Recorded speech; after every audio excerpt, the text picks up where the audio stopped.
Hello and welcome to Friday's programme. The civil case against the former Sinn Féin leader Gerry Adams came to a sudden end in London today. 3 victims of IRA bombings in England took the case, claiming he was involved in the planning of the attacks. Mr Adams strenuously denied the allegation and said the case should never have been brought. The claimants say they withdrew when it became clear they could face very high legal costs if the court found against them. Our political correspondent Jim McCormack reports. 8 days, 12 witnesses and many hours of testimony.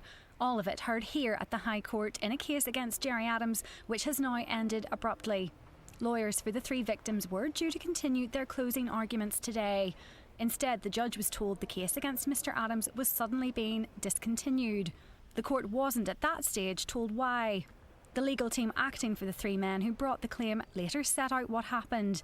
Their statement said, the court directed that it wished to consider whether the proceedings might amount to an abusive process, which meant there was a real risk that the claimants could face devastating personal liability for legal costs, and that, faced with even a small risk of life-changing financial consequences, the claimants had no realistic choice but to drop the case.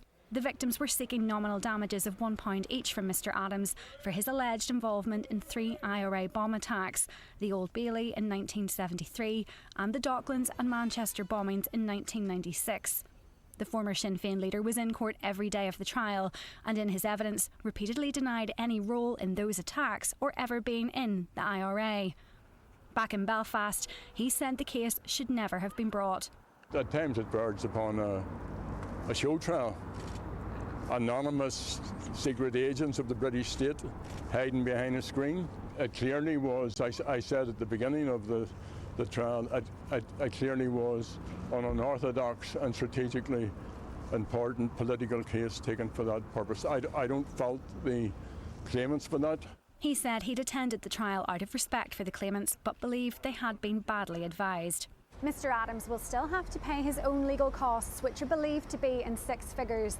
Today draws this long-running saga, which began 4 years ago, to an emphatic end. Jane McCormack, BBC Newsline.